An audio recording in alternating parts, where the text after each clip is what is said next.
Hello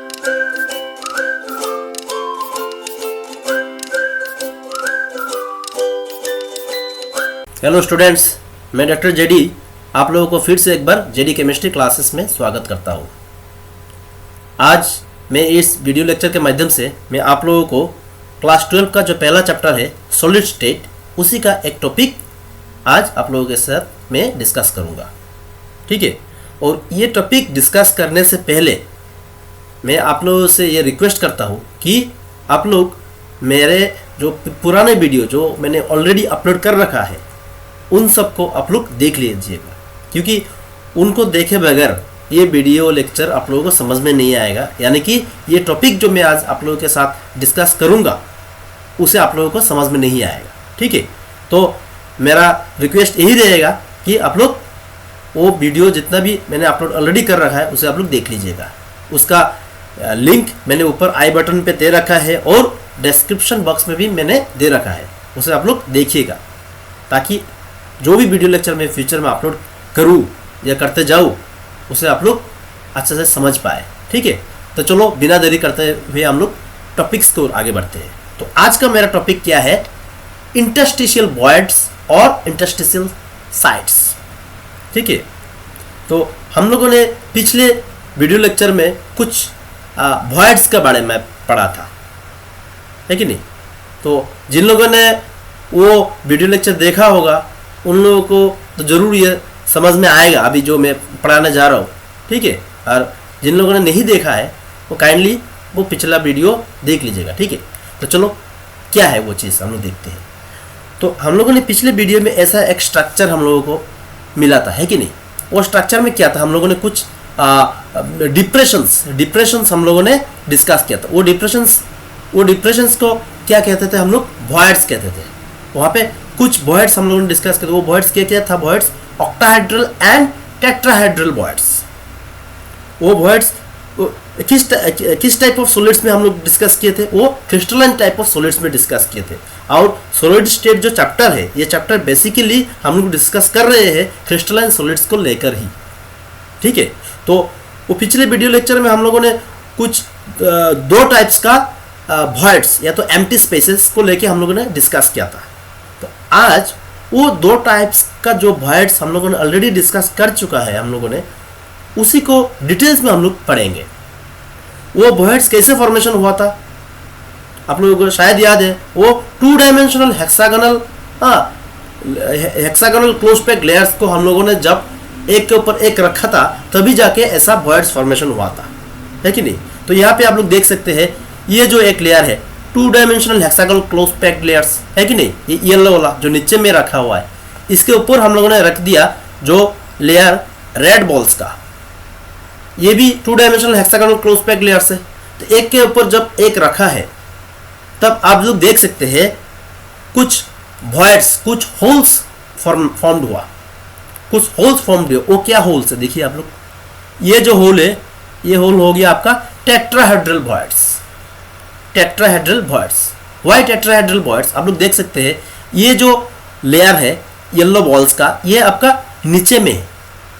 they are lying below, above those balls there lies another layer consisting of red balls, and after placing the layer of red balls over the layer of yellow balls, you can easily see that this hollow space has been formed. मतलब वहाँ पे एक vacant space formation हो गया। ये जो space formation हुआ है इसी को हम लोग क्या कहेंगे? टेट्राहेड्रल वॉइड्स कहेंगे। अभी आप लोग सोच रहे हैं कि ये टेट्राहेड्रल वॉइड से हम लोगों ने क्यों कहा, वाई, देखेंगे। फिर आप लोग देख सकते हैं कि यहाँ पे देखिए ये जो वॉइड्स फॉर्मेशन हुआ ये क्या है? ये किस टाइप का वॉइड्स है?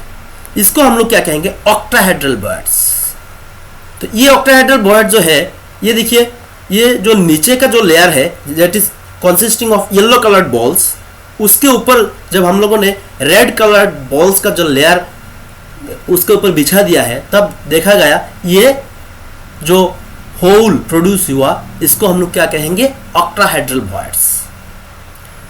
समझ में आ रहा है ना? तो यहाँ पे बेसिकली कितने टाइप का वॉइड्स फॉर्मेशन हुआ? 2 टाइप्स ऑफ वॉइड्स। वो क्या है? ऑक्टाहेड्रल एंड टेट्राहेड्रल, या तो tetrahedral and octahedral. Primarily 2 types of voids has been formed in this type of packing और this type of arrangement of spheres, है कि नहीं? तो अभी उन्हें हम लोगों ने ये सब को हम लोगों ने टेट्राहेड्रल वॉइड्स ही क्यों कहा? Why? Because you can see that in tetrahedral voids this void, this vacant space has been formed constituting 4 types of the 4 different spheres, है कि नहीं? 4 different spheres। देखिए आप लोग यहाँ पे ये जो voids formation हुआ, ये voids के कब formation होगा? ये इसके ऊपर जब हम लोग इसको रख देंगे यहाँ पे, है कि नहीं? उसको तब आप नीचे से देखेंगे कि यहाँ पे एक एम्प्टी स्पेस फॉर्मेशन हुआ। या तो इसको आप अगर यहाँ पे भी रख सकते हैं, यहाँ पे इसको नीचे रख देंगे तो ऊपर से आप लोग देख पाएंगे कि एक वॉइड फॉर्मेशन हुआ। अगर ऊपर रख देंगे तो नीचे से देख सकेंगे कि एक वॉइड फॉर्मेशन हुआ, एक एम्प्टी स्पेस फॉर्मेशन हुआ। वो एम्प्टी स्पेस 4 स्पेयर को कॉन्स्टिट्यूट करके या तो लेकर फॉर्मेशन हुआ, जिसके वजह से उसको हम लोग क्या कहेंगे? टेट्राहेड्रल वॉइड कहेंगे। वो वॉइड का एक्चुअली शेप टेट्राहेड्रल नहीं है, उसका या तो टेट्राहेड्रल नहीं है, उसका वो उसका टेट्राहेड्रल वॉइड क्यों नाम दिया गया है? क्योंकि वहाँ पे 4 स्पेयर को कंबाइन करके वो वॉइड फॉर्मेशन हुआ, जिसके वजह से वो वॉइड को हम लोगों ने कहा है क्या? टेट्राहेड्रल वॉइड, है कि नहीं? वो टेट्राहेड्रल वॉइड जो है वो 4 स्पेयर को जब मिल के हम लोग कॉन्स्टिट्यूट करेंगे, it takes the shape of a tetrahedron. वो 4 स्पेयर को कॉन्स्टिट्यूट करके आप एक शेप बनाएंगे, तब उसका शेप होता है टेट्राहेड्रॉन। लेकिन वो वॉइड जो है, वो वॉइड आपका टेट्राहेड्रल शेप का नहीं है। वो 4 स्पेयर अगर उनका सेंटर आप अगर खींचेंगे, वहां से एक स्ट्रक्चर फॉर्मेशन होगा, वो हो जाएगा एक टेट्राहेड्रल। और वो वॉइड को हम लोग क्या कहेंगे? टेट्राहेड्रल वॉइड कहेंगे। टेट्राहेड्रल वॉइड क्यों कहेंगे? Because this void has been surrounded by 4 spheres, है कि नहीं? तो उसी तरह ये जो ऑक्टाहेड्रल वॉइड है, ये ऑक्टाहेड्रल वॉइड आप लोग देख सकते हैं।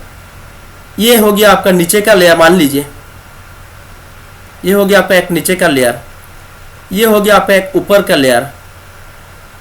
आप लोगों को क्या लग रहा है? यहाँ पे देखिए, ये एक ट्रायंगल हो गया, ये एक ट्रायंगल हो गया। This triangle are exactly in their opposite direction. मेरा कहने का मतलब है, अगर एक ट्रायंगल अगर ऐसा है तो दूसरा ट्रायंगल ऐसा है, तो यहाँ पे जो वॉइड फॉर्मेशन होगा उसको हम लोग क्या कहेंगे? ऑक्टाहेड्रल वॉइड कहेंगे। समझ में आया? तो यहाँ पर तो ऐसा ही हुआ ना। देखिए, ये रेड कलर बॉल का जो ट्रायंगल है, ट्रायंगल फॉर्मेशन हुआ, वो ऐसा है। अब येलो नीचे जो येलो कलर बॉल्स का जो लेयर है, उसने क्या फॉर्मेशन किया? ऐसा फॉर्मेशन किया, है कि नहीं? तब जो ये वॉइड फॉर्मेशन हुआ, उसी वॉइड को हम लोगों ने क्या कहा है? Octahedral void.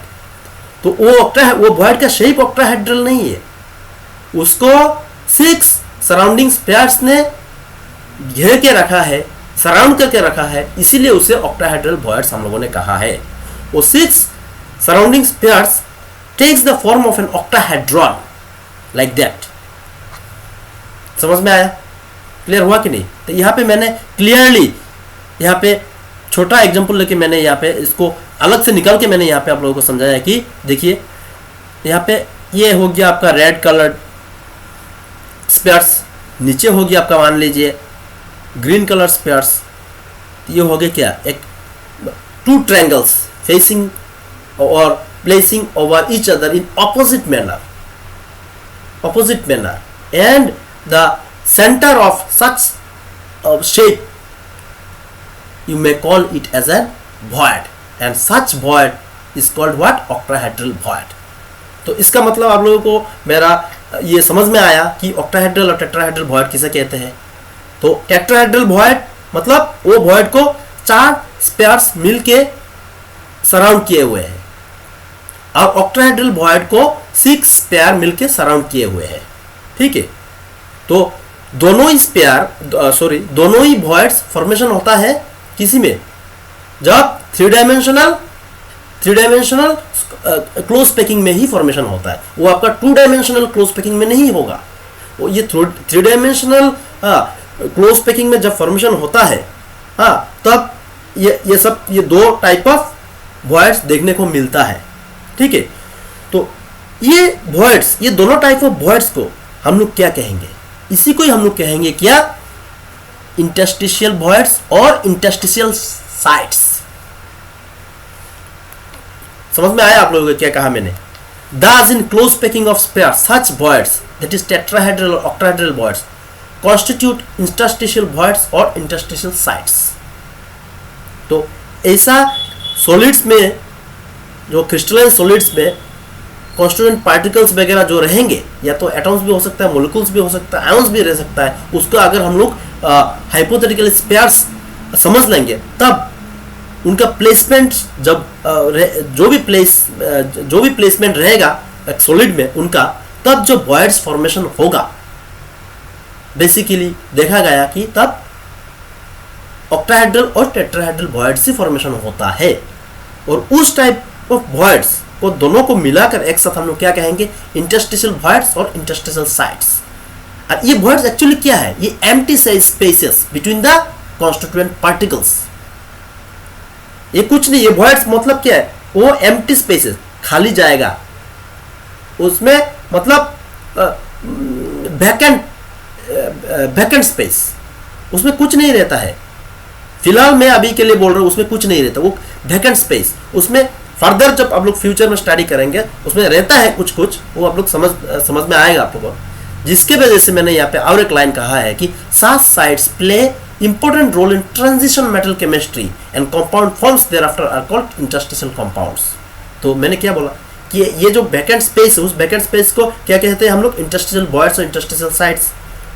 जब ट्रांजिशन मेटल्स हम लोग पढ़ेंगे, तब हम लोग देख पाएंगे कि ऐसा वॉइड्स में कुछ नॉन मेटेलिक एलिमेंट्स को वहाँ पे अंदर ठूस देते हैं, या तो वहाँ पे एंट्री कर देते हैं।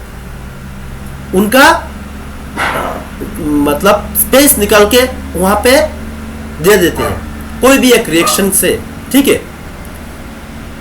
तो ऐसा कंपाउंड्स को हम लोग क्या कहेंगे? इंटरस्टिशियल कंपाउंड्स कहेंगे।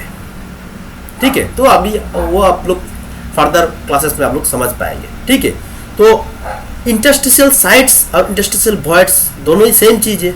मैं आशा करता हूँ यहाँ तक आप लोगों को समझ में आया। तो अभी इंटरस्टिशियल साइट्स और इंटरस्टिशियल वॉइड्स एक क्रिस्टलाइन सॉलिड में कितना रह सकता है कि नहीं, वो आप लोगों को जानना जरूरी है। तो आप लोग अगर जान लेंगे कि उसमें नंबर ऑफ कॉन्स्टिट्यूएंट पार्टिकल्स कितना है, तो आप लोग आसानी से जान सकते हैं कि उसमें इंटरस्टिशियल वॉइड्स कितना रहेगा और कितना टाइप्स का रहेगा, कितना रहेगा, है कि नहीं। तो ये देखा गया कि एक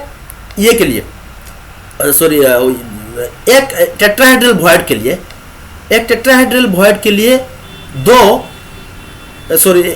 एक स्पेयर के लिए दो टेट्राहेड्रल वॉइड्स प्रोड्यूस होता है, और एक स्पेयर के लिए वन ऑक्टाहेड्रल वॉइड प्रोड्यूस होता है।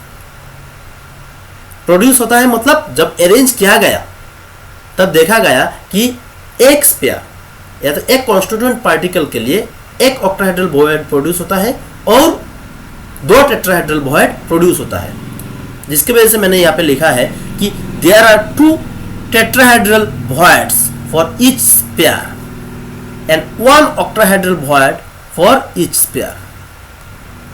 जब ये टाइप ऑफ कॉन्स्टिट्यूएंट पार्टिकल्स, एक type of similar type of constituent particles जब आप लोग प्लेस करेंगे towards formation of a crystalline solid, ये देखा गया कि एक स्पेयर के लिए एक ही ऑक्टाहेड्रल वॉइड्स फॉर्मेशन होता है और दो टेट्राहेड्रल वॉइड फॉर्मेशन होता है।